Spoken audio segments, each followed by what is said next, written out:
This here is the Beyond the Dojo podcast. I'm Lauren. I'm Jeremiah. And we are reporting to you not live from our vacation. Yeah. We are over on the opposite side of the U.S., over in San Diego. So, La Jolla.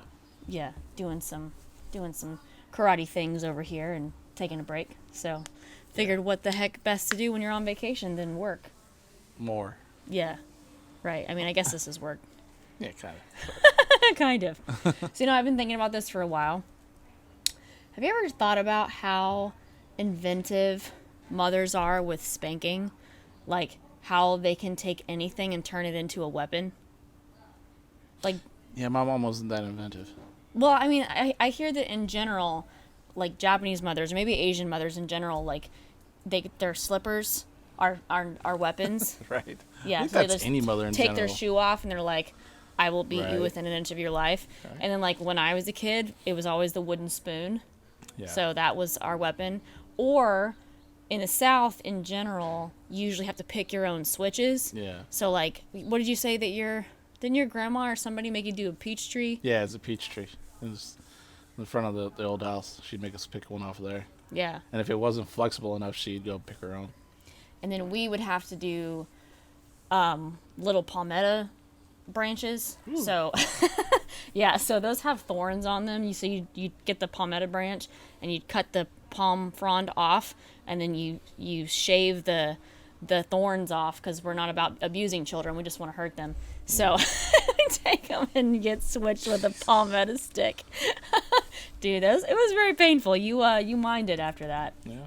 Yeah, so anyway. Okay. But I just think, moms are like budoka.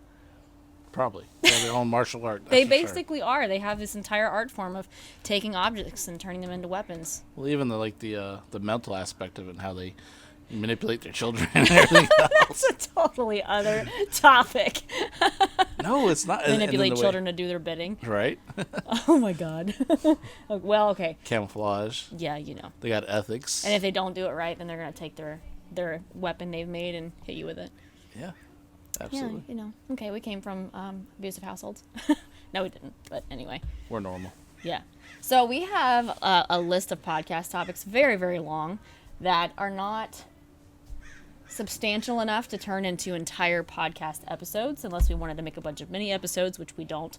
So this entire episode is going to be devoted to random thoughts that we have had that we have never turned into podcast episodes. So get ready, because nothing is probably going to mesh. Rabbit trail. Yeah, sure. it's going to be a little bit of a rabbit trail here. So the first one we have here is one of our pet peeves is parents who have more than one kid in the dojo, who will, like, if they have one kid who's ready to test, like, so whenever we have a Q exam, we actually ask the students to test. Yeah, we invite them. Yeah, so they're actually invited to test. We don't have a free-for-all. So if you have a family with multiple students and they all started at the same time, that doesn't necessarily mean they're all going to test at the same time, regardless Right. of what the rank is. So we'll have parents who will, thinking they're doing their kids a favor, they will not allow a student who is ready to test. They will not allow them to test because Right. the other students are not ready to test. Yeah, I don't know, man. I kind of frown on that big time. Yeah. I feel like, your child should be put in a situation where if they succeed, they should be able to succeed. Right. No matter what. And what are you teaching the child that you're trying to kind of pamper along? That it's okay not to work hard, or so you're going to get promoted the same no matter what your ability level is, or, your commitment. I just think it's the wrong messages all around. And the thing is, too, is that, like, it's not typically a secret who is being asked to test. Right. We're very upfront about that. Yeah, I mean, it's not that we're, like, putting people on blast necessarily, but whether Sometimes. whether or not you Sometimes. were asked to test. And a student who is not asked, we explain very clearly, like, this is nothing personal. It's just that you're not up to standard, and we don't really want you to test and fail. We feel like we wouldn't be doing a good job as a teacher, particularly if we knew you weren't ready and we still let you test, Yeah. after we see that you're ready and we ask you to test, it's completely on you. If you can't perform, then you fail the test, Right. which has happened. But But back on the topic. So, what do you think about the parents holding the other siblings back? What message you're sending? A very mixed messages to Yeah. both. Let's say it's 2 kids. You're sending mixed messages Obviously, it to has to those be. kids. So the kids that are working really hard and are diligent and are trying, their reward is they get the chance to put themselves out there and test. And, whether or not they pass or fail, they get the chance to take that opportunity. You're telling them that, their hard work doesn't really matter, that it doesn't pay off. Exactly. So it's like, why would they even try?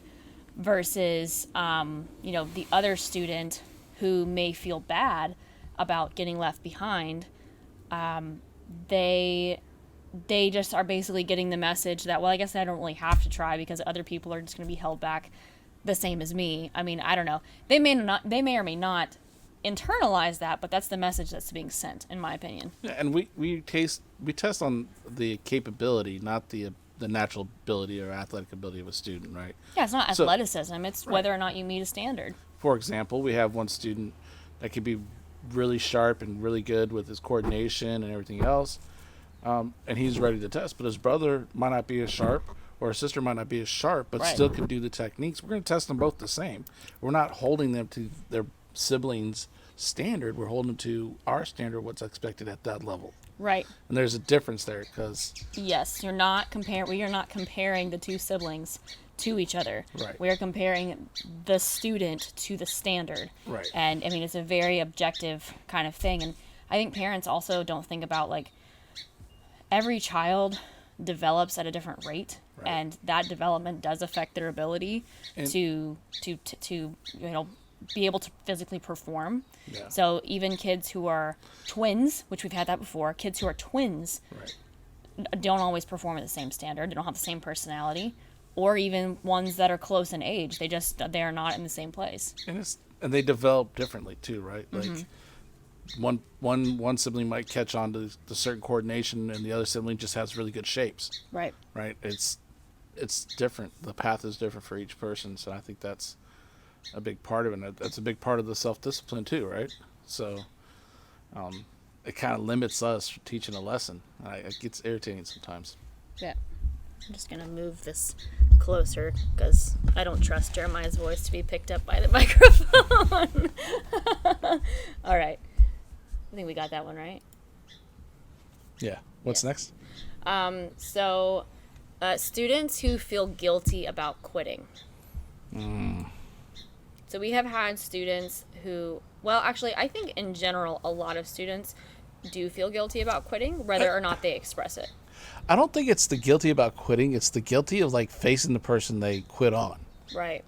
Like, I think we all just experienced that, like, seeing someone at Walmart or Target or whatever, and they're like, oh, yeah, I'm going to come back kind of thing. And you know dang well they're not coming back. This isn't. It's like almost like you want to sit there and go, we really don't got to do this, man. It's okay if you don't like karate. And, and like, Yeah.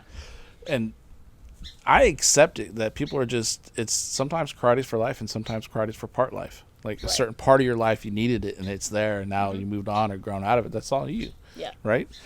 And I just don't, man, it's frustrating because I don't want to be rude and be like, bro, you don't got to do this. I'm not Right. going to call you out as a liar, but Well, and that's also important from a teaching perspective, is like, you have to be willing as a teacher to not be, like, I know we've said this before, don't make your students feel guilty for quitting. Yeah. Like, that's the worst way. Any business, do not make your customers feel guilty for no longer using your services. Yeah. Because that is no way to build a business. And if you want repeat customers, you can't treat people like that.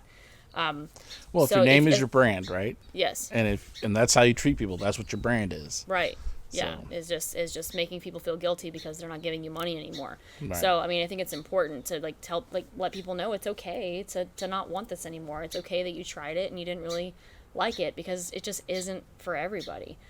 So as a teacher, it's important to express that. Sometimes students, not just kids, because this happens with adults too. Yeah.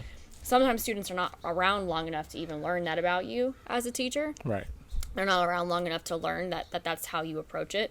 But yeah, we've had, I think maybe you've had more interactions with students who, like in public, who like you'll say hi to them and then they just kind of like are all apologetic about not being there. Yeah. And My interaction has been more of like the silent like dip, like never get a return, like never have any mention of them leaving. They're not saying that they're quitting. They just stop showing up. right. And I'm the one that handles like the electronic communication and billing and all that kind of stuff. And I don't want somebody to feel badgered by any means, but I also want them to know that we care. So I just send like an email like, hey, just checking in, we haven't seen you in a while, everything okay? Because sometimes they're not quitting, sometimes they're just something's going on, but we don't know that unless you say that. Yeah. So over the last 7 years I've owned a dojo or worked a dojo, I've had 2 students that actually came up to me and said, I'm stepping away. Is it only 2? I thought there was more than that. Only 2. Okay. Yeah. No, because Zaylee, Blake. No, Zaylee never spoke to me. Okay. In person. Blake, and then Jackson and his little brother. Okay. In Ocala, his little brother came. Samuel came up to me and said, I'm gonna step away. This is not for me. Okay. Yeah. And it's crazy because I wish kids would or anybody would do that more often because it's freeing on their part, right? Like it's a powerful moment. These kids. Both of them were crying and felt disappointed and everything and almost ashamed that they were stepping away. But, they had enough fortitude to be like, this is not for me. I'm not going to give my 100%. I'm not going to really put the effort in there, so I'm going to step away. And, dude.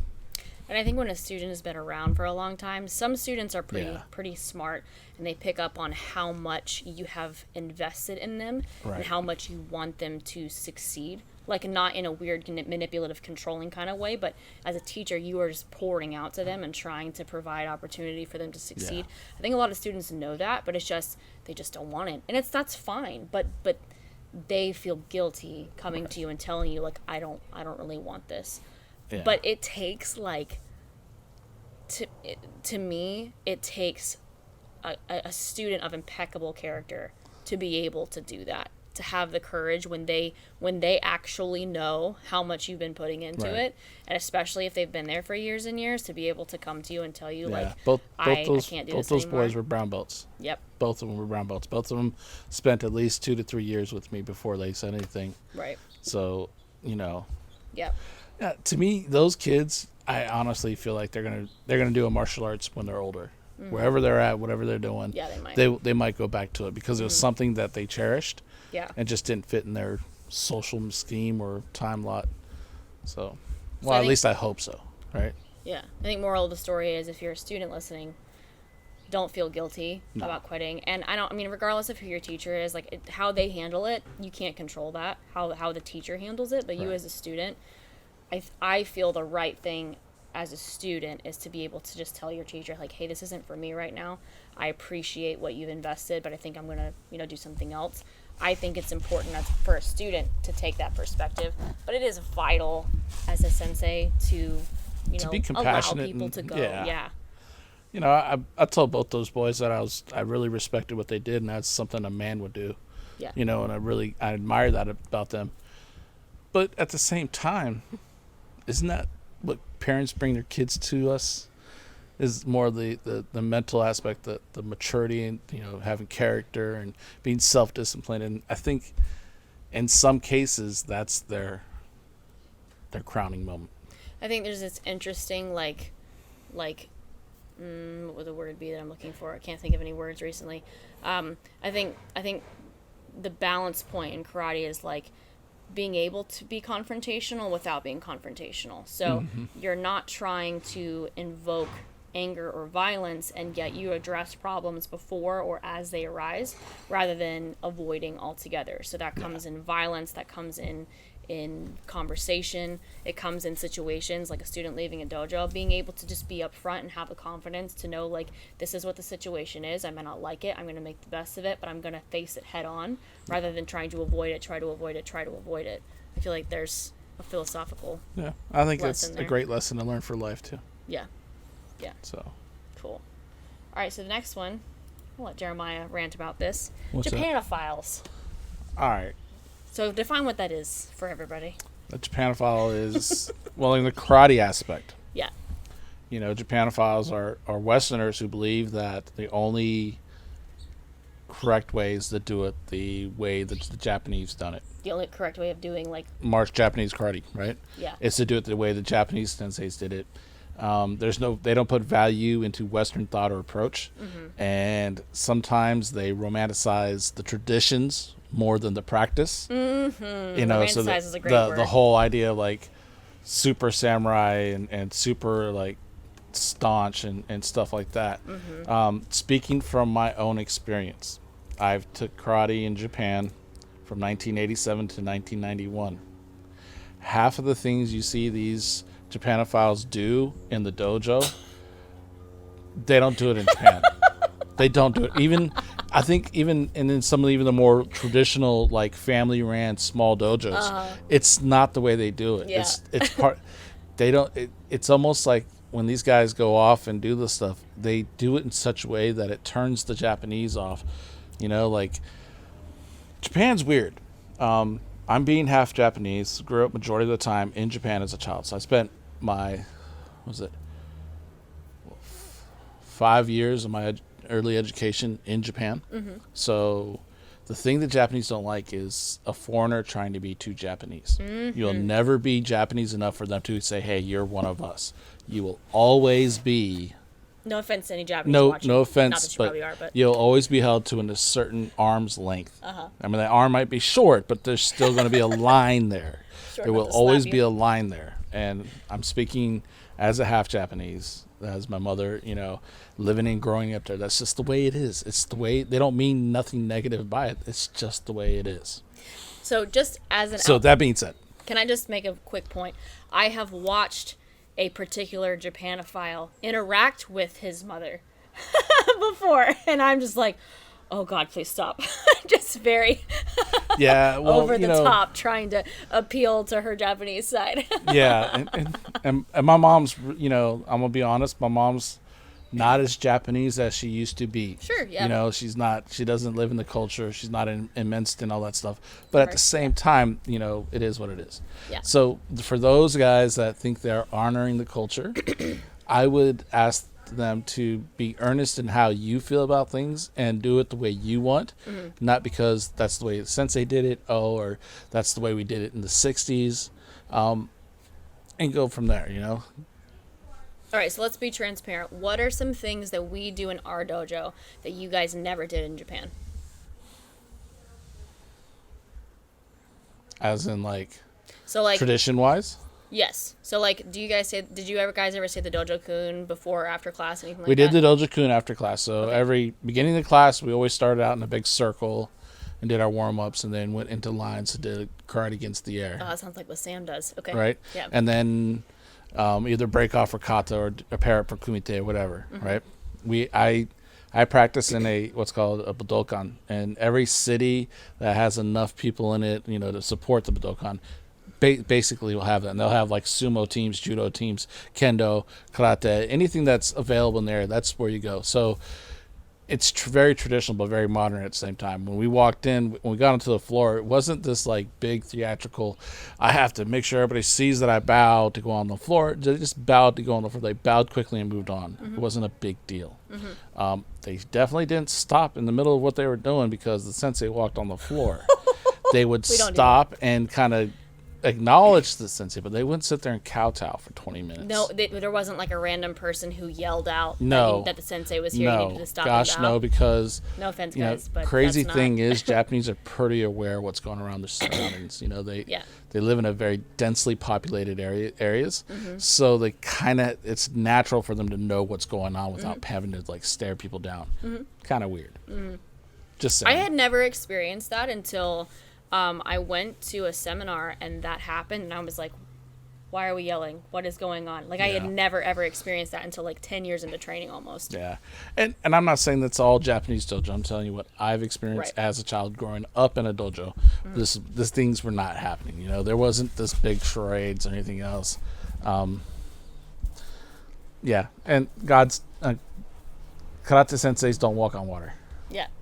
You know, they are not demigods. They are not this whole idea that they're the greatest in the world. They're just like anybody else in Japan.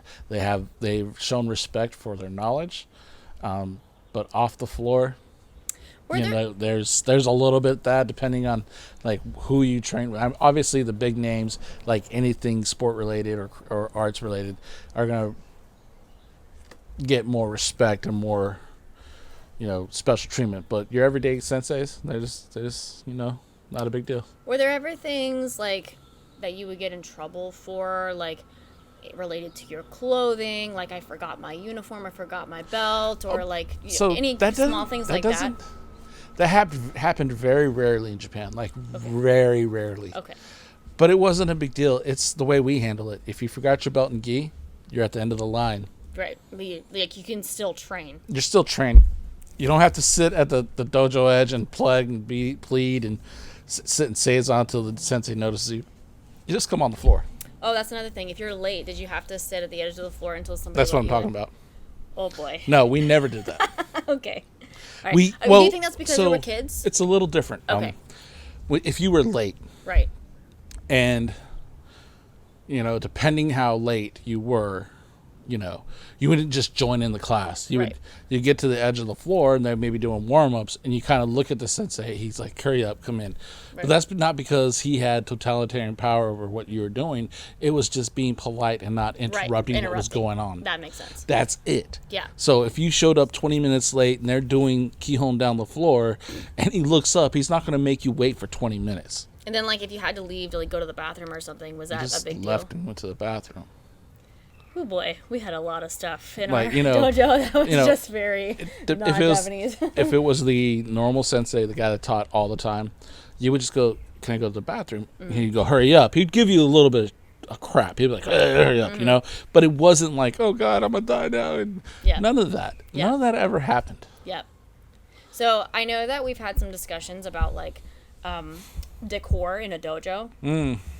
And I think that's a big thing in American dojos is they like to use, like, what they think to be elements of Japanese, like, I don't know, architecture, culture, whatever, and they kind of throw them, they kind of splatter it all over their dojo. Are there any things that you feel like are just... Torii gates are for shrines. Those are the little red gates that those are for shrines.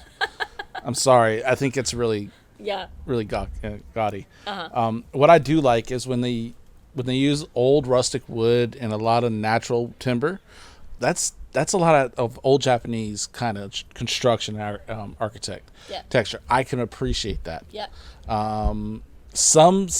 My dojo, like again, mine was a city ran dojo, so we didn't have any posters, we didn't have any pictures, we didn't have any kanji on the walls. It was literally a floor they did martial arts on. Mm-hmm.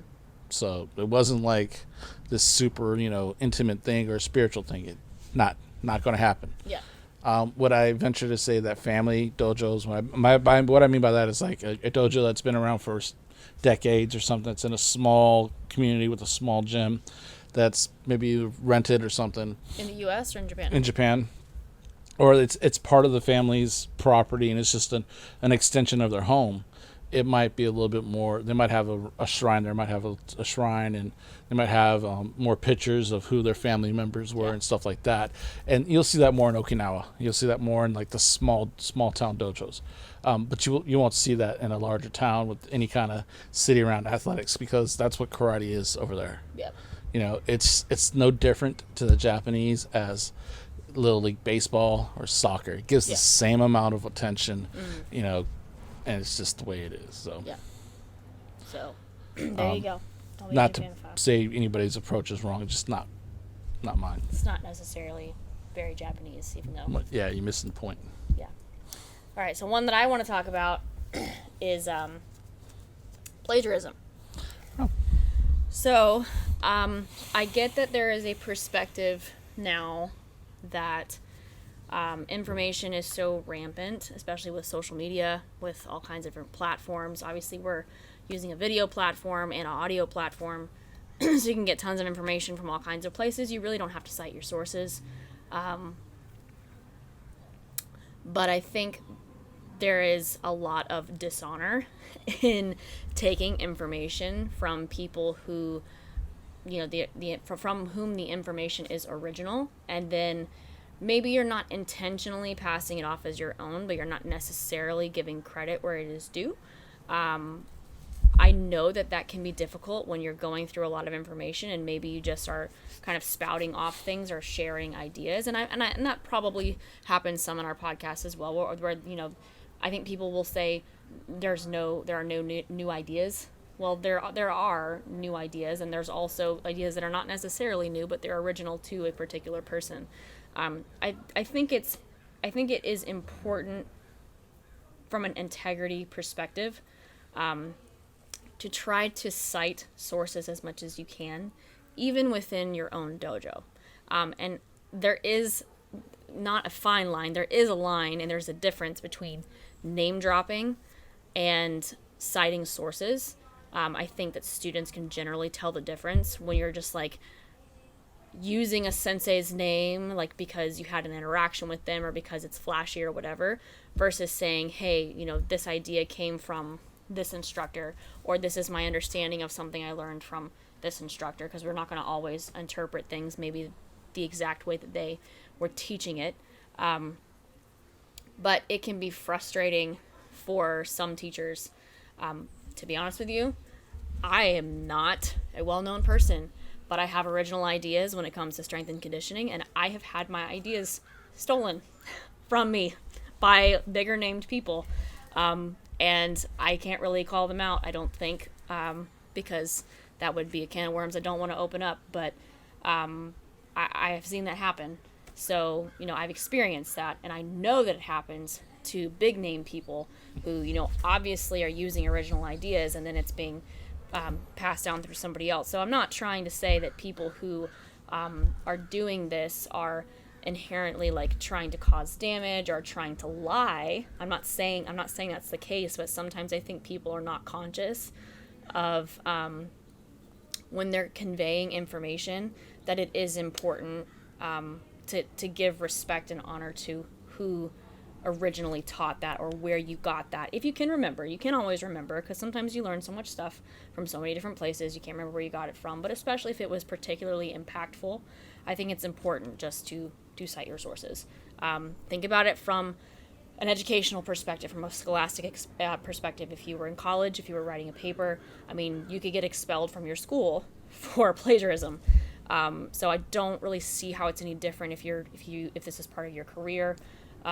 If you're trying to share information on social media or on YouTube or other platforms, if you're writing articles and being published, I think that you should be held to the same standard. Granted, there's nobody to really call you out necessarily, but So that we have a small community. Yeah. This is not a huge community. So in a lot of cases, if you share something that came from somebody else, someone's going to know. And they're going to be like, well, that guy's a liar because it's not his idea. Yeah. I'm not saying that you are, but I'm saying that there is a possibility of being perceived that way because you're sharing thoughts that are not your own. That people who are not in the know maybe wouldn't call you out, but right. Others who've been around for a while would know. Yeah. And it's never when they see. I took it plagiarism as a whole different route than you did. Okay. So I took it as like someone trying to teach something that they learned at a seminar, and they kind of try to pass it off as their own. That's exactly what I mean. Okay. Well, in that sense, it's never done very well. Whatever they plagiarize, in most of the cases, what we've seen is it's not done very well. And if you're really watching them and looking at how they do things, it's like, it's kind of off. Well, and I feel like in a lot of cases, this is going to be really offensive. I feel like in a lot of cases, people who do that, they are searching for ideas, and maybe they don't have enough depth of knowledge to be able to put this together on their own. That's not in every case, but I feel like in some cases that's what's happening. So it's easier to take from other people's stuff and wow the students who are in your vicinity and who are learning from you, as opposed to, coming up with your own things. And to be honest with you, sometimes what you learned at a seminar is way better than any idea you would have had. And I think it's totally okay to take what someone else learned and pass it along. But I think it's important to give them the credit. I think it's important to be like, hey, I learned this from this person. Now, what it comes down to from that point is if you're really good at citing your sources, if you're really good at giving, credit where it's due, are you physically performing what you're teaching the same way that that person taught it to you? Personally, I feel like getting into a habit of being able to say, hey, I learned this from this person, and being aware enough to know whether or not you are doing it up to that standard, or you're doing it in the way that they showed it. And if you're not, being able to express that and be okay with that. Yeah. The other thing is, like, nowadays it's so hard with YouTube and everything else and all these different karate channels, that we're being, overwhelmed with this information. Yes. And I get that. I understand that that's difficult. So in a way, as long as the person isn't saying, I came up with this, I'm okay with even on certain areas not being like, I got this from this person. Yeah. Right. But I'm also okay with someone saying, I saw these things and this is how I interpreted what that person was doing. Sure. Yep. I get that. The only issues I have is the person being like, yeah, this is my original thought. Yeah. And some people don't even have to say that. Just the way they phrase what's going on and they talk about how it's developed, or even how they feel what it is, it can be easily portrayed as their own information without them having to say it. Right. So, and I think sometimes, like, if it is like so widely known that you train with a particular person that it's not even a question, then it may or may not be super important for you to say, hey, this is not my original idea, this is from my teacher. I mean, to be honest with you, any student that trains with us, I have watched in class, I give an instruction in a class to a particular student that I am working with, and then I watch down the line one of our black belts or one of our higher ranks literally take what I said and say it in their way, but they said what I said to another student, and that student didn't know I had this interaction with this other student, so they're learning it for the first time from this other black belt. Well, they're not stealing my ideas. They're my student, so they're taking the idea and they're reconveying it to somebody else. That makes sense. And even outside of a class setting, that makes sense. Maybe it's the whole in the public eye, right? Outside the dojo, outside your community, what you're portraying yourself as is where it becomes an issue. So the idea in essence, or the teaching in essence, isn't an issue if it's being retaught. It's the whole, hey, look at me, this is what I came up with, and then you're getting paid. That person either is getting paid or getting noticed because of it. Because of the ideas that they got from somebody else. And I do think that it's important to reteach ideas. I think it's important to be able to take what you know and then being able to pass it along. It is also important that you take what you're learning and that you're implementing it and learning it for yourself and then being able to pass it along. Sometimes when you do that, what you learned changes slightly and it's more of your interpretation or the way that you perform what was taught to you. But that type of nuance, that kind of thing matters. And I'm not trying to be a complete idealist. I get it. I get that, especially if your entire job is teaching. Like, a big part of what we do is we run a dojo. And it's not going to always be perfect. And a lot of times we are going to share ideas that we forget to credit people for, or we forget where it came from. But I just think in general, taking that perspective, like, let me give honor where it's due. I just think that it's really important, especially if you know that what you're teaching is being consumed by a mass audience. Right. Yep, especially if you're being compensated for it. Exactly. Yeah. All so anyway, that's just a personal pet peeve. Is that it? I think that's kind of it. Yeah. So that's kind of our last random... I'm sure we'll do one of these again because we have so many, like, random thoughts. I mean, seriously, like, I have a list so long of podcast topics that we can't really do anything with because they're not enough for a whole podcast. So, what are you working on? Oh, man. Be honest with you, I haven't been training very much last couple weeks. Well, okay. So I'm still working on the same things. I'm still working on the pivot and Wonkan into the second cat stance. Into the second cat stance? Into the second. The first one's relatively easy, the 90-degree turn. Direction. It's the 180. Yeah. I'm still twisting a lot and coming off balance, so trying to figure that out and get it better and sharper. Yeah. And then playing with side snap kick a lot lately too. Okay. trying to control the knee better. I Yeah. feel like I'm getting better at controlling my knee now, so I'm tempted to kind of throw that side snap, side thrusty mix thing going on. Okay. But I'm afraid that if I do that my knee control will go to crap. Mm-hmm. It's like... Yeah, so, and it's like trying to control it with your hip that's a pretty difficult combo there. Yeah. Yeah. So. I mean, to be clear, we were on vacation a few weeks ago. We just got hit by a massive hurricane in Florida, and now we're on vacation again. It is what it is, man. It's not like, I'm not embarrassed that I don't train every week, every chance I get. I'm okay with that. Yeah. It's when you go a long time without it. It's an issue. That's difficult. So I don't care. I didn't train for the last couple of weeks. Still have these ideas run through my head, and I still think about it a little bit. But it's just we're kind of consumed with other things right now. Yes, pretty much. All right, what you working on?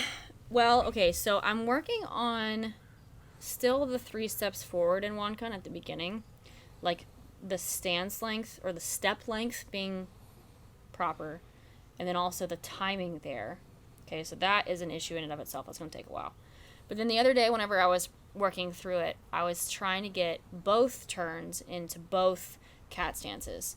So my center of gravity is a little off. So trying to like turn and not pull away from the technique, but trying to still make it a usable technique while still having the weight back on the back leg is kind of difficult. So primarily working on that on both, because it's a left leg forward cat stance on both sides. Yeah, so trying to work on that rotation and having a feeling of kind of, I guess, down and forward rather than up and back away from it. Mm-hmm. So that was kind of the main thing recently. Okay. So yeah. All right, guys. All right. Thank you. Well, we'll be back soon. Very soon. Bye. Bye.